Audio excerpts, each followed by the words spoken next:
So.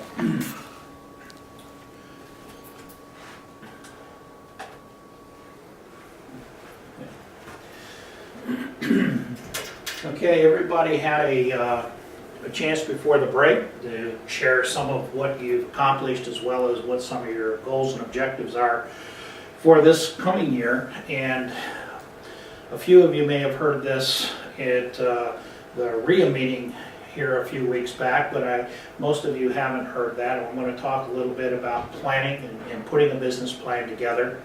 And just a little bit of a preface is that some of the one of the popular things to do this time of year is to make New Year's resolution. And a resolution, and here's where I'm going to want to flip chart and write resolution, and then I want to break it down. So I'll probably walk over here, Jonathan. Am I right? Resolution. And then I'm going to break that down and say resolution is a solution, a solution to an opportunity or resolving a problem. So you think about making a resolution, it's just not something that's an annual type of event. A resolution is for you to think about how might I address an issue, be it a positive or a negative.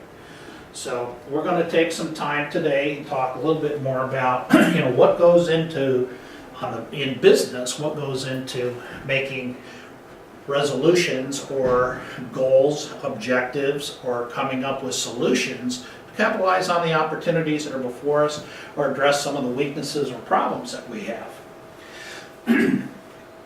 So we're going to talk about business planning, and in any business, doesn't matter what you're doing, business, you can stumble through, or you can make a plan to say, here's what I want to accomplish, and here's how I want to accomplish my goals.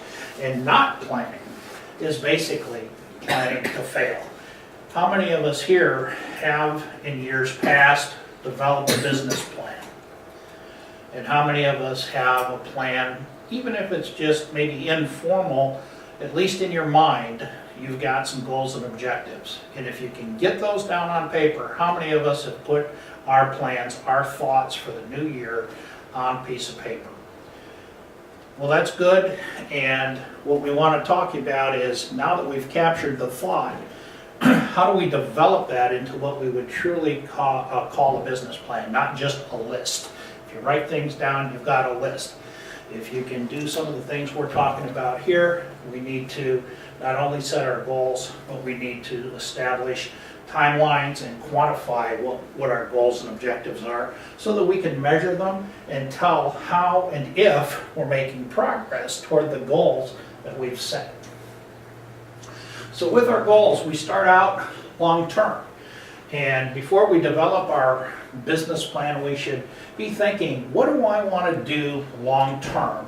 And in setting a business goal for 2013, be it in real estate, which is what we're going to talk about and focus on, or in any business that you may be involved with, if you have a day job, or if you have a hobby and you've got a goal and an objective you want to reach there. But where do I want to be long term? So if I put this into real estate terms, you might want to think, where do I want to be in 20 years? I'd like to be financially independent. Okay, that's sort of a loose, fuzzy objective. So when I said on my previous slide about quantifying that, that would mean what is going to be financial independence for me in real estate. And this is just purely for example. I'm going to say $5 million in real estate holdings in the next 10 years. That's going to be my objective. 20 up there. Excuse me? It's 20 up there. What did I just say? 10. 10? Okay, thank you. I'll try to pay attention. You throw an eraser at me. And again, when we're thinking long term, we then want to break these goals down. It's like eating the elephant. How do you eat an elephant? 20 years being financially independent, sort of like eating the elephant. But if I can break down where I want to be into smaller increments, then it makes it a little bit more attainable. So we want to start thinking of our business plan and our business goals in small incremental pieces, such as the next year, break the next year down into the next 90 days, take the next 90 days if you so choose, and break it down into what am I gonna do this month or in the next 30 days. When we wanna do that so that we're mapping out a path to get to where we wanna go. Your business plan is your roadmap to where you wanna go with your business. So let's start thinking about what am I going to do in 2013, or maybe I'll try to say the next 12 months. That way this is for us, you guys. That way we're not locked into a We timetable. can use this next. We can year. use this 4 years from now, because it's gonna be that good. Okay. And what steps then do we need to make some progress toward where we wanna end up long-term? When we think about real estate, I think about parts of my plan, and you may come up with some others, but some major areas to think about are going to be, I need to generate revenue. So we're gonna talk about how are we gonna generate revenue? We're gonna break that down. We're going to market.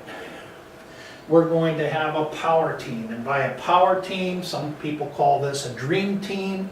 It's basically what or who are the resources around you that are gonna help you, guide you to your end goals.